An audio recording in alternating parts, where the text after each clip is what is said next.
Okay, guys. First things first, love the fire. Second thing, I did a whole video where I read a paper I wrote about social media and teen mental health, and I ranted about censorship and my experience as a budding content creator. And it turned out I pressed the wrong button, so I was streaming. I don't know if it actually went out, but it also was only the problem definition paper instead of this problem and solution, so I think I'll do both live tomorrow. Probably on Twitch or YouTube, or maybe multiple things. I don't know yet. But I'll put the recording everywhere. Please join the Discord. It just makes it easier because sometimes my stuff gets random copyright strikes, even if I personally know the artist or talk to the artist whose music I'm using, because they rely on AI. Anyway, reading for Gaza, let's see. My phone is at 22%, so we'll see how far we get. No music right now, but because of the copyright, I want people on TikTok to hear this one as they trickle to my own website, which I'll put up in a few days, and my Discord, which people are joining. I have a lot of people, some names you might have heard of, some that you will be happy to hear of, joining my Discord soon, at least they say so. But yeah, so without further ado, reading for Gaza. The Destruction of Palestine is the Destruction of the Earth by Andreas Malm. This was at Macalester College's, my dad's alma mater? What is it, Mother Soul or whatever? So first, I always like to read about the author, and yeah. So Andreas Malm is an associate professor of human ecology at Lund University, Sweden. He is the author of several acclaimed books, most recently with Wim Carden, Overshoot, How the World Surrendered to Climate Breakdown.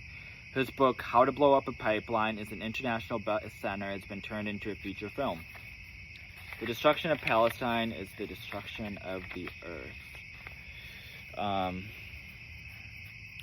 So, table of contents, there's a preface. And then the Destruction of Palestine is the Destruction of Earth on page 1. Response to some objections concerning the Palestinian resistance on page 75. Response to some objections concerning the Israel lobby on page 101. And then some notes on 111. We'll eventually get through this whole book. I'll break it up into sections. I just have a lot of books and stuff I want to read to you guys. And I don't want you guys to just be getting the same thing every day.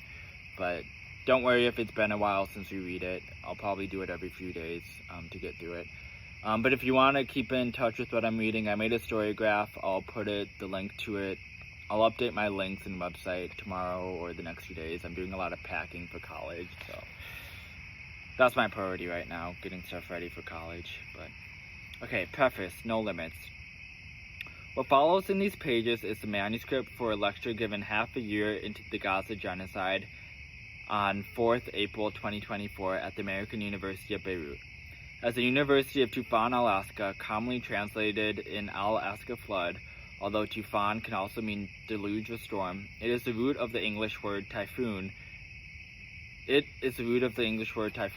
Approaches. One thing is abundantly clear. There are no limits to what the state of Israel can get away with. I think that's changing. The most recent data at the time of writing, 17 July 2024, speaks of 38,794 people killed, but these are only the bodies that have reached hospitals. Another estimated 10,000 lie buried under the rubble. Of the identified dead, 172 are children, and then 34 more have starved to death under the watch of helpless doctors. This has gone up a lot. The numbers that you see in the news, there's no way those are accurate because there's no reporting. They're killing the reporters. I don't know what the death toll is, but I don't want to speculate, but I just know it's probably multiples of. That's why Israel wants to prolong it. but I think Ireland said that they would do military resistance, or if aid's not allowed in, which the world needs to stop thinking of Israel as rational actors. They're scared. They're acting like any scared person does. They're throwing shit at the wall to see what sticks.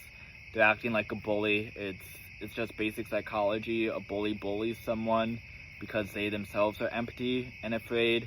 That's exactly what's happening with Israel, and the world needs to not let it happen. The world needs to say, Israel, if you do not open the gates, we will go to war. Like, you can't commit genocide. It's maddening. There's a lot. Watch the Hassan Piker did a great interview with Rashida Tlaib at the DSA conference. Look that up. It goes a lot into the psychology of the Congress people and why some of them, even ones that seem progressive, aren't standing up, and it's because they're afraid. I don't understand really why they're afraid. I mean, I do understand, but also it's like, God, everyone wants Israel to stop. Like, just, you're not going to lose your election. You're going to lose your election if you... It's going to take a while to get through this book, guys. I am going to digress so much. So, buy it. Read along with me. Read ahead. It's always good to read things multiple times. Usually I have a pen on me when I read to take notes, but I guess this are my notes. But, the identified dead, The occupation has dug 7 mass graves inside seized hospital compounds. From these pits, 520 corpses have been recovered after the soldiers moved them out. 2 million people have had to leave their homes. Almost all of them, 1,737,524, have suffered from at least one contagious disease while living in unimaginably overcrowded tent camps or schools. 162 such shelters for displaced people have been bombed. A total of 150,000 housing units have been completely destroyed, as have 115 schools and universities, 610 mosques, 3 churches, 206 archaeological and heritage sites and agricultural lands, the extent of which is not recorded in this particular tally. And to this must be added all the structures damaged beyond repair. But these are, of course, yesterday's figures, since the work of destruction continues without relent or pause, day after day. Again, there are no limits to what the state of Israel can get away with. Indeed, much of this genocide has unfolded through a blatant and shrill breaking of limits. Early on, hospital compounds were considered off-limits to the occupation army, at least in the eyes of some. The repeated assaults on Al-Hil Hospital in Gaza City in late 2023 caused an outcry, albeit faint. The occupation responded by proceeding to Al-Shifa Hospital, besieging and destroying it several times over. It then did the same with the Indonesian hospital, Al-Quds Hospital, Al-Amal Hospital, and so on, till the systematic destruction of the hospitals and the massacring of the patients and staff had become a fully normalized feature of death in Gaza. The first massacre of starving Palestinians waiting for trucks to deliver flour elicited indignation, at least from a few corners. The occupation then promptly reacted by conducting more massacres against exactly the same target until that limit too had been effaced. So this concept he's talking about is called the Overton window. It's what Trump is trying to do with his authoritarianism. It's what Israel's trying to do, or has been doing, for 75 plus years. You just shift what you can get away with, and then the window of what's acceptable keeps going further right. But we can shift it back, and I think that's happening. But we can't give up the fight. Where were we?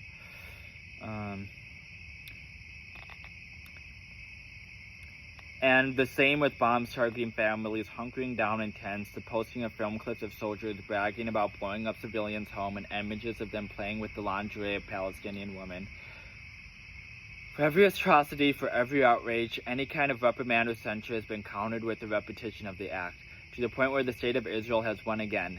No one can impose any limits on what they do to the Palestinians.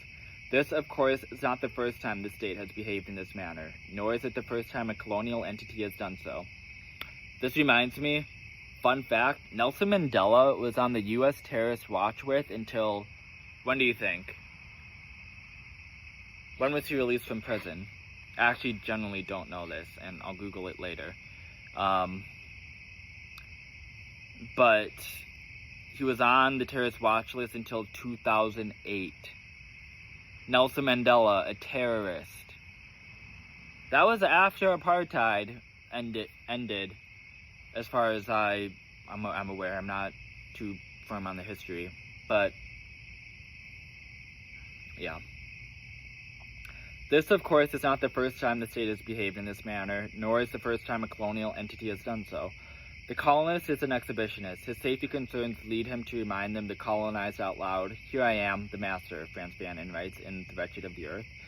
Every suggestion of a limit to this destructive power of the settler colonial state is received as a questioning of its unlimited mastery, and so it must be met with a frenzy of recidivism. The free unfolding of this dynamic can end only with scorched earth in Gaza and beyond. I think Netanyahu literally said that's what they're going to do, like, a day ago. Like, it's... Like, I understand the psychology of why it's happening and why these old people running our country, their brains literally cannot adapt to them being wrong about something.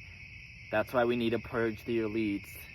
There was a moment in the spring of 2024 when the master's master, the United States of America, effected the establishment of a limit. The occupation army had not yet entered Rafah. Red line, Biden. More than 1 million Palestinians have been driven into this compressed maze of refugee camps dating to 1948 as the southern tip of the enclave, and everyone knew that an invasion would bring the catastrophe to new heights. All these people who had been refugees 3 or 6 or 10 times over would have to flee again. There would be a mass slaughter of children. The trickle of food and aid would come to a stop. President Joe Biden said, I made it clear that if they go into Rafah, they haven't gone into Rafah yet. If they go into Rafah, I'm not supplying them weapons. Without which, an operation of this kind, like the genocide as a whole, would not be executed. Rafah was the red line. Rafah must not be pulverized like the rest of Gaza. Even President Joe Biden's staunch support can reach its limits, commented CNN under the headline, Biden's Rafah warning sends immediate shockwaves through U.S. and global politics. But then, of course, the occupation did not roll into Rafah with its tanks and bulldozers and fighter jets. Speaking of bulldozers, what's her? Rachel C. something, literally ran over by a bulldozer in, I believe, 2003, for trying to protect, I think, a Palestinian home. Israel ran her over. I think I posted about her on one of my stories. When she was 10, she wanted world peace, and then Israel fucking killed her to bulldoze a Palestinian home or property. I don't know exactly what it was. And expelled the population and conducted the standard series of massacres and methodically flattened the camps. As of this writing, more than 70% of the governance infrastructure, water, wells, roads, sewers, marketplaces, has been destroyed. And of course, the weapons from the U.S. still keep flowing as naturally as water down an aqueduct. Benjamin Netanyahu has just given a speech to Congress, interrupted by 44 standing ovations for statements like, this is not a clash of civilizations, it's a clash between barbarism and civilization. Well, he has that right, but, it's flipped. Who are the barbers? It's a clash between those who glorify death and those who sanctify life. For the forces of civilization to triumph, America and Israel must stand together.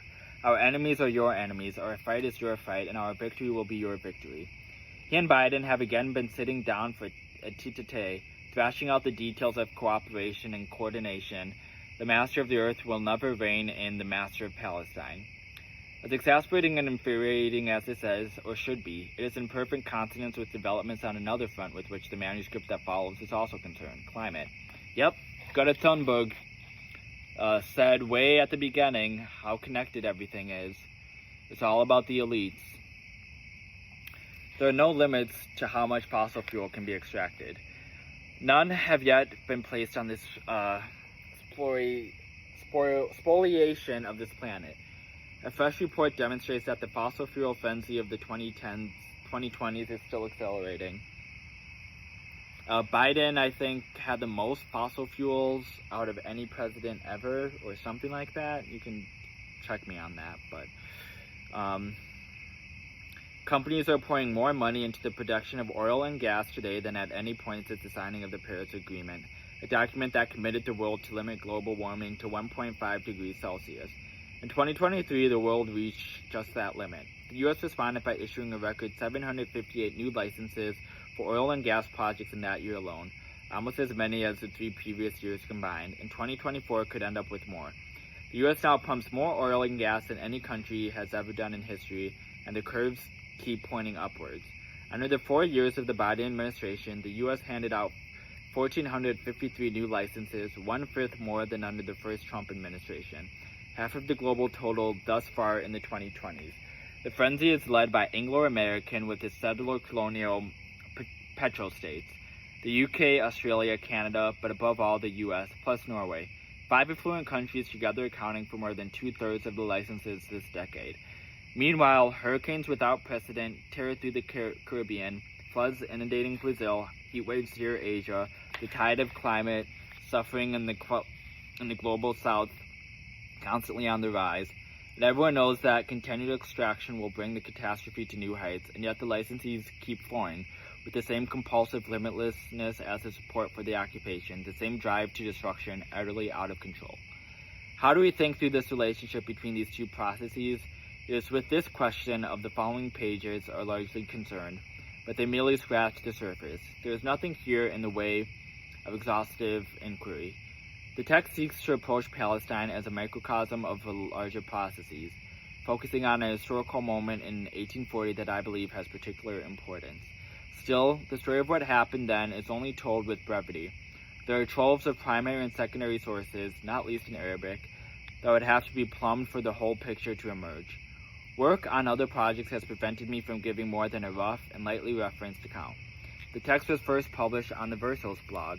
It appears below with only the most minimal changes, and elicited some objections, concerning not the historical narrative but the positions outlined on the Palestinian resistance and the Israel lobby. After the main text, my responses to these objections follow. The first, concerning the resistance, was likewise published on the Verso blog and has been slightly extended. The second, on the lobby, appears here for the first time.